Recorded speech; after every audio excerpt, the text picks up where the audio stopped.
Hi, this is Michelle Driscoll, and this is my media presentation for Literature and the Environment. Today I'll be talking about the environmental impact of the nursing practice. Um, with Earth Day just passing, it kind of gives us a day of reflection on what we use in our everyday lives and, how can we make a better impact on the earth. Taking this course has really opened my eyes to environmental issues that affect us today. It really got me thinking about quite a few things, habits that I may have that aren't the best that I, can improve upon. Thoughts on how my life and my way of living has impacted the environment. Also, how my choices have impacted the environment, also including my profession. I am a registered nurse, and there's no doubt that my choices and my everyday practices have a major impact on the environment. Um, how we, could possibly incorporate an environmental friendly approach into our everyday nursing practice. We need to know our impact first and foremost in order to recognize it so we can be more aware of the impact that we have on the environment, and we can make a conscious effort to improve and lessen that impact by becoming and leading stewardship efforts in doing so. Within one of the readings of the literature book, Alan Thien Durnan had The Conundrum of Consumption reading. These were his Earth Day thoughts. The reading kind of starts out how he's sitting and thinking about he and his family, and his use of the, use and consumption. He started thinking so intensely that he actually even referred to it as Judgment Day. He thought about their impact on the environment and the ecosystem, with their use of materials and everything over time. He thought about his family even being middle class, and how the middle class, if he was using this much, how much were the higher socioeconomic classes using, and how time lapsed. And then he thought about how the consumption has increased quite a bit over time. Natural resources, he discusses, electricity, oil for heating, water use for showers, drinking, cooking, even watering the lawn, and appliance use, of course.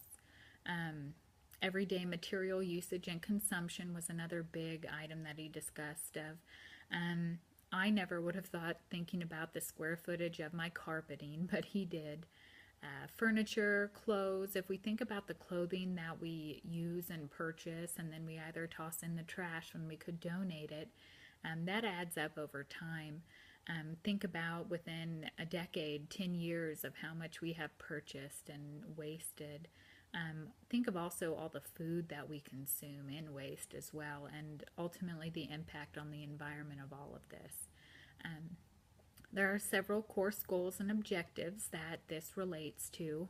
Understanding of eco-criticism, the relationship between literature and the physical environment. This kind of helps us to understand and relate literature, as in The Conundrum of Consumption, to our actual everyday lives and our daily routines, the habits of our household, and even in our careers. Our careers have a big impact. Some of us spend a substantial amount of time within our certain professions. Developing connections among ecological ideas and how literature perceives them is another course objective this relates to. How we can turn our ecological values into real and true ideas and help them, us integrate them into our lives. So how do we relate the conundrum of consumption to our everyday life? For the purpose of this paper, or this, video, I am going to relate it to the nursing practice. I have been a registered nurse since 2009. I can definitely say that some weeks I spend 40 plus hours there, some weeks I spend 50 plus hours there. This is supposed to be a profession of respect, morals, and values. And I think as nurses, we need to extend the respect to others, and also including our environment. As nurses, during graduation, we take what they call the Florence Nightingale Pledge. Florence Nightingale was the founder of modern nursing. she has a pledge. It's had several revisions out there. But basically, the pledge generalizes do no harm.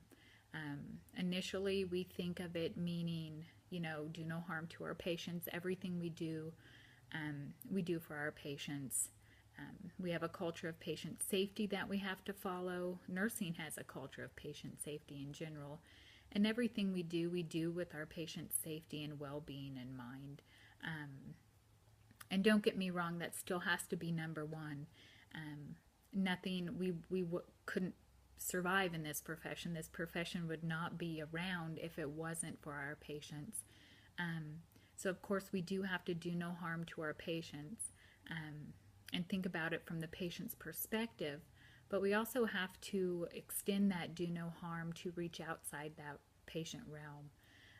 When we do reach outside that area, we can include other institutions, our institution of employment, and even our environment, and that's the purpose of this media presentation.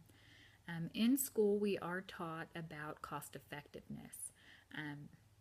However, we're taught about it in the most basic sense. Our dressing supplies, only use what you need to. We are taught to minimize and avoid unnecessary procedures and practices. Being environmentally friendly is not something that they do teach you in nursing school. Although it's common sense, should be common sense for most individuals. The need is there for us to be environmentally friendly. Today's society is going green on many levels, so why not put that environmentally friendly aspect into our current nursing practice and take things one step further? Like I mentioned, the need is there. Environmental issues today are basically proposing a call to action. And we all need to get on board in all of our professions, not just nursing, but every profession can make little changes here and there to help improve and lessen the impact that we do have on the environment. I can only speak to my own current practice in nursing, of course. My years of being a floor nurse, and currently I do infection control and risk management within my facility as well. But the society now, we have a lot more environmental issues to worry about. Climate changes, air and water pollution, global warming, and many more. Our small efforts today and our conscious practices today can help in a big way later on and help to sustain our environment. Some examples of the nursing practice and the environmental impact. Like I said, I'm going to discuss some infection control practices. We're all taught one and done. I'm not talking about needles here. Those are single use, and we're taught one patient one time, and then you dispose of it. I'm speaking to more involved practices, including, say, surgical instruments. That is a big practice. A lot of people, laceration trays that we use, suture trays, even suture removal. We use disposable equipment for that. This is something that could easily be sterilized in other manners, such as steam sterilization. They don't recommend flash anymore, but steam sterilization. And this is definitely something that we can do to lessen the impact. Single use and disposable versus reusable. There is an online journal of nursing issues that has wonderful information on being environmentally friendly in nursing, and I do follow that website actually quite a bit. Some items are necessary, and there's an article on this website that will actually reference, necessary items such as catheters, needles, sterile dressing supplies. But it does mention that a lot of these, some items can be reusable, and in that we can reduce waste and trash and keep a lot of that out of our landfills. The use of EPA-registered disinfectants and hospital-grade cleaners are effective if used appropriately. So, if we're using a blood pressure cuff, in anything like that, we can clean it versus use as a disposable one. There's no reason why we can't use cleaning wipe, a sandy wipe, a cavi wipe, anything like that, and sanitize and disinfect that item and reuse it again. Waste management is a big one. This kind of brings us back to our 3 R's of reduce, reuse, and recycle. Of course, it's undeniable that product use within hospitals is necessitated. And it is warranted to a certain degree, but there are some smart choices that we can use to help reduce the environmental impact that our disposal has. Trash, medical waste, of course, that's our regular everyday household trash. This can include, routine body fluids, excretions such as urine and sputum. Trash is trash, basically. If you have an incontinent patient, it's no different than somebody taking care of a family member who's incontinent, and you toss that in the trash. There are higher levels, including biohazardous and sharps disposal. Biohazardous waste is anything that's grossly contaminated in blood or known infectious material and requires special attention to be disposed of properly. Usually it's distinguished and identified separate from regular trash by being in a red biohazard bag. A lot of them will have insignias on them. And a special disposal companies, I know Stericycle's a popular one. They come and they handle this in a special manner. Proper disposal of a lot of this stuff does reduce the risk of bloodborne pathogen exposure as well. Sharps, that's something that's actually regulated and standardized by OSHA. Of course, in a puncture-proof container. This kind of keeps... I know some diabetics are even told to put their insulin syringes in an old laundry detergent bottle. That way that's proper disposal of it and not disposed of in the trash and then taken to our landfills. Black waste is actually a big one. Chemical and pharmaceutical waste is identified as black waste. Proper disposal of this keeps chemicals and any other pharmaceutical waste out of our water source, or potentially out of our water source. I know many years ago I was a certified medication aide in a long-term care facility, and when our drugs expired, we would dispose of them down the drain, basically. Even liquid form we disposed of down the drain as well, and that put it, those chemicals and those medications, the threat of coming into contact with the water source. Now there are special disposal containers, that medication waste and other waste, of course, vaccine, if you have an expired vaccine, that it goes in there too, and not down the drain. And of course, natural resources is a big one. There's no doubt that healthcare facilities are one of the biggest users of energy, water, and many other natural resources. Water and energy, of course, it's non-negotiable in that we have to use it. Lights, our HVAC systems, humidity, temp controls, all of that are necessary, especially in certain settings, say like in a sterile processing department within your healthcare facility, or an OR. Humidity controls are really important because a lot of those sterilized instruments that you have for surgical procedures, they are wrapped in a paper cloth type wrap, and humidity has to be controlled in the area that they're stored so they don't get wet, because then that will ruin the sterility of the instrument. And ultimately, once again, it is about patient safety, so we have to keep that in mind as well.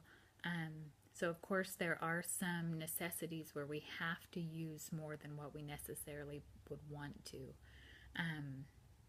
But there is, like I said, a need for the use of natural resources, but we also need to be aware of what is necessary and what is not.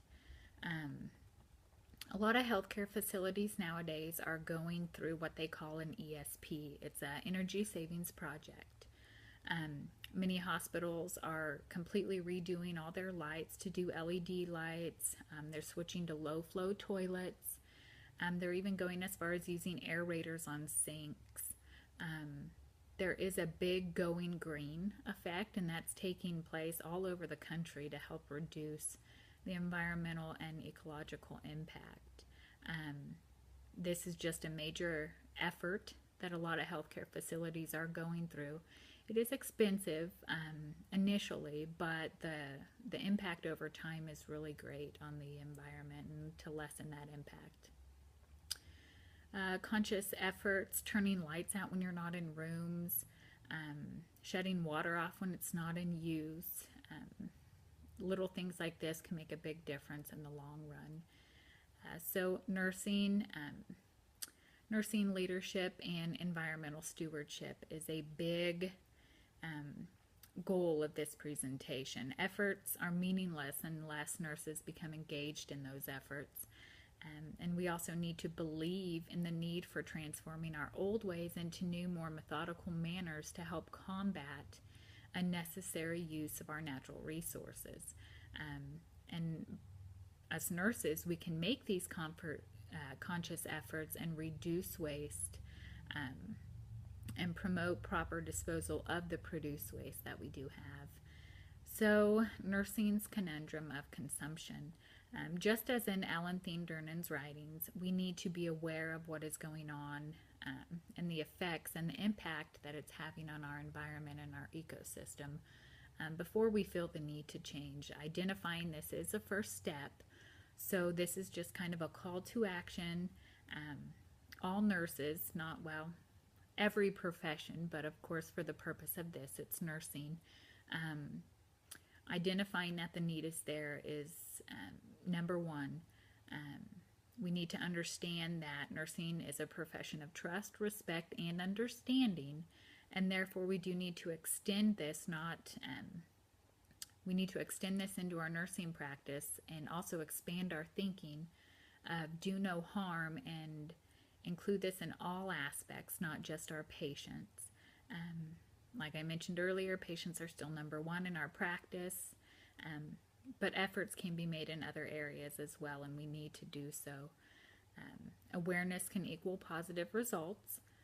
Positive efforts, understanding, like I said, is number one. We can make those conscious efforts to decrease our environmental impact.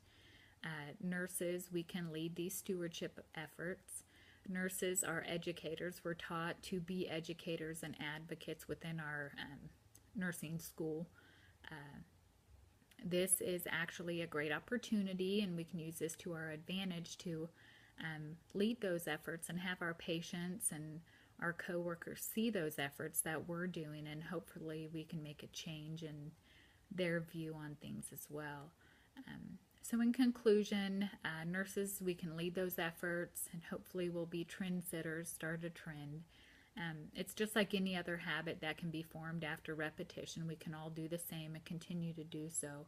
Just like any continuum of care, we need to be leading these efforts for our habitat and our environmental sustainability as well. Nurses, like I said, we are taught to be leaders and educators, and we need to extend this not only in our distinct nursing practices for our patients' health and well-being, but also extend that in our efforts to help the environment that we live in. I hope you enjoyed my nursing conundrum of consumption, and I welcome any questions that you guys may have.